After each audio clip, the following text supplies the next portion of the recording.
여러분, 요즘 장안의 화제가 되고 있는 마스크걸 다들 보셨나요?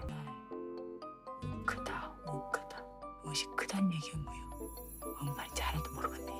극 중에서 아들을 살해한 범인을 잡기 위해 노모가 컴퓨터를 익히면서 차근차근 단서를 찾아나가 결국엔 범인과 마주한 실제로는 일어나기 힘든 이야기였죠. 명 이시다 무엇이다냐 씨. 하지만 마스크걸의 내용이 실제로 미국에서 일어났다면 믿으시겠습니까? Made a plan to go murder people. I made a plan to go murder people. Let that sink in a minute. 지난 2004년 미국 캘리포니아에서 딸의 죽음을 받아들이지 못한 노모.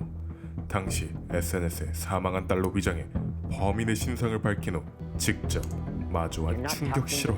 오늘의 다큐멘터리 넷플릭스 오리지널 왜 나를 죽였나요? 지금 시작합니다. 2004년 어느 날 드라이브를 즐기러 가는 모자. I look over and he's standing there right by the stop sign. 그런데 그들 앞을 가로막는 흰색 SUV 한 대. 그들을 가로막는 의문의 남자는 총을 꺼내 세 발을 쏘고는 다급히 사건 현장을 빠져나갔는데 응급실에 다급한 전화가 걸려온 건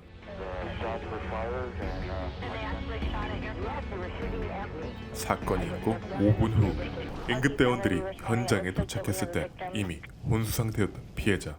사방에 퍼져있는 그날의 흔적들. 피해자는 병원으로 후송되지만 며칠 후 끝내 사망하였습니다. 피해자의 이름은 크리스탈 테러보이드. 당시 나이 24살. 그녀의 미소는 항상 사람들에게 행복을 주었다. 그녀의 지인들은 회상합니다. 무난하지 못한 유년 시절과 첫 번째 결혼. 하지만 그녀 곁엔 항상 그녀를 지켜주던 어머니 벌린다가 있었습니다. 사건이 있고 다음날 경찰은 그녀의 가족을 신문하지만 경찰에 대한 반감이 있던 가족들은 협조에 강하게 거부하는데 They're trying to talk to the family, but they're not being very cooperative with the detectives. I didn't like him. I didn't like him. Didn't like him one bit. 그날 현장에 있던 벌린다. 그녀의 진술을 토대로 그린 범인의 몽타주. 범인은 멕시코계 남성이었으며 나이는 10대 후반에서 20대 초반으로 추정됩니다. 그리고 인근 중고등학교를 탐문한 끝에 입소한 졸업 앨범. And she stops and says, "That's him." 벌린다는 단번에 범인을 지목하게 되고 하지만 결과는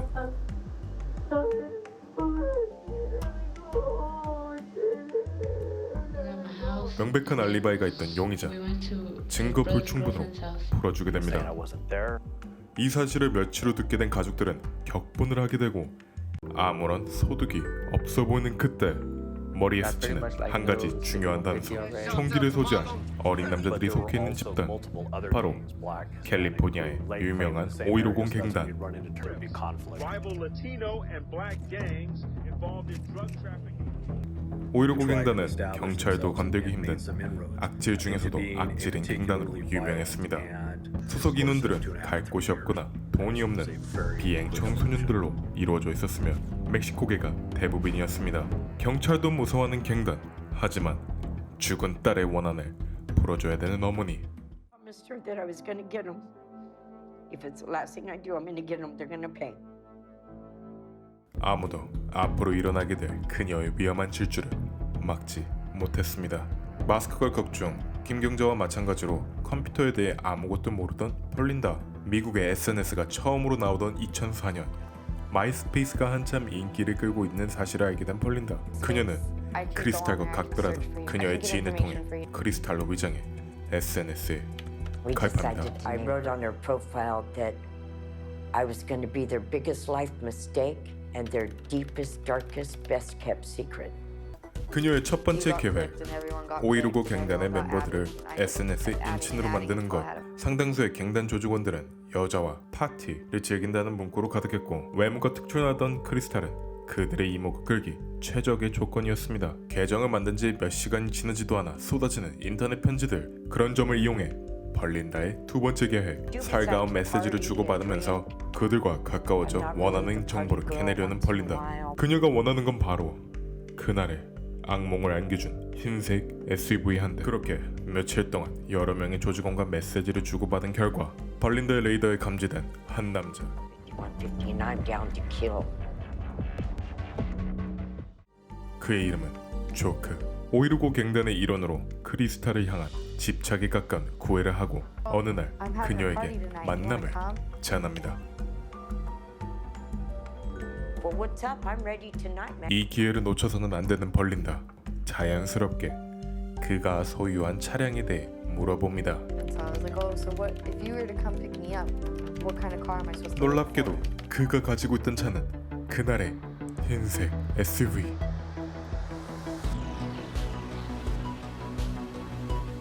사건의 진실에 실마리가 보이는 순간이었습니다. 곧바로 해당 경찰관에게 연락을 한 벌린다. 그리고 5150 조직원 조크를 관할 경찰서로 소환합니다. 경찰의 끈질긴 신문 끝에 그날 현장에 있다는 사실을 실토한 조크. I'll say the truth, but That's what I want you to tell me. Just tell me I the wasn't truth. involved in it because it just happened. 그리고 그날 5명의 조직원이 차에 타고 있었고 벌린다와 그녀의 가족의 차에 돌진한 이유, 그들이 타 지역 갱단의 조직원들이 자신의 구역을 침범했다고 판단하여 겁을 주기 위해 돌진했다고 증언했습니다. 하지만 여기서 풀리지 않는 미스테리.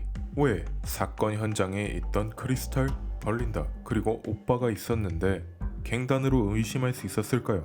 사실 그녀는 당시 같이 있던 오빠가 아닌 그녀의 큰오빠를 뒤따라가고 있었고 그 길을 지나가던 5150 갱단이 크리스탈의 친오빠를 타 동네 갱단으로 의심해 돌진을 한 거였습니다. 경찰의 신문에 그날 같이 있던 5명의 이름을 댄 조크, 그리고 그가 주장한 크리스탈의 살해범. 경찰의 협조적인 태도로 보인 조크, 약속 따고 혐의 없음으로 풀려납니다. I didn't have enough for an arrest for William at that point, and since everything was on his willingness to help me out, legally I was going to have to let him go at the end of it. 범인이 조크가 아니라는 사실은 벌린다. 하지만 그날의 악몽의 현장에 있던 그를 용서할 수 없던 그녀. 경찰에 만류해도 그녀는 다시 한번 크리스탈로 위장해 SNS에 들어갑니다. I still knew I was going to kill him. 그리고 이성을 놓아버린 벌린다. 그녀의 질주는 여기서 멈추지 않았고 급기야 5.159 갱단의 라이벌 갱단 멤버들에게 도발적인 메시지를 보내게 됩니다. 조크의 집 주소와 인적 사항을 유포해 그를 찾아내려는 작정. And I'm like, bitch, you want to come see me? Take the 91 freeway, exit at La Sierra, turn right, and I drive the white Ford Expedition, bitch. 불씨는 죄 없는 민간인들에게 There's 퍼지게 been an 됩니다. exceptionally large number of white Ford Expeditions that are being shot up and burned up and vandalized. 조크를 잡을 수 없다면 그와 연관된 조직원들을 처단하기로 한 벌린다.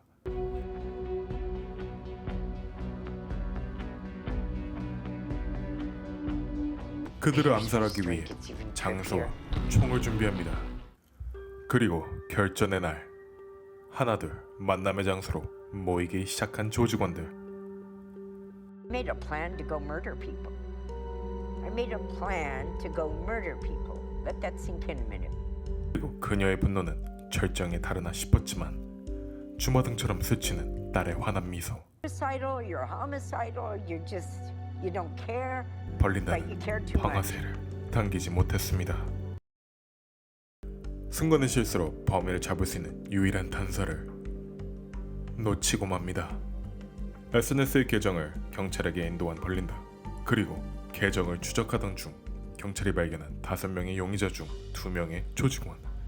그들을 신문한 결과 조크가 지목한 범인과 동일한 인물, 그의 이름은 리틀 훌리오.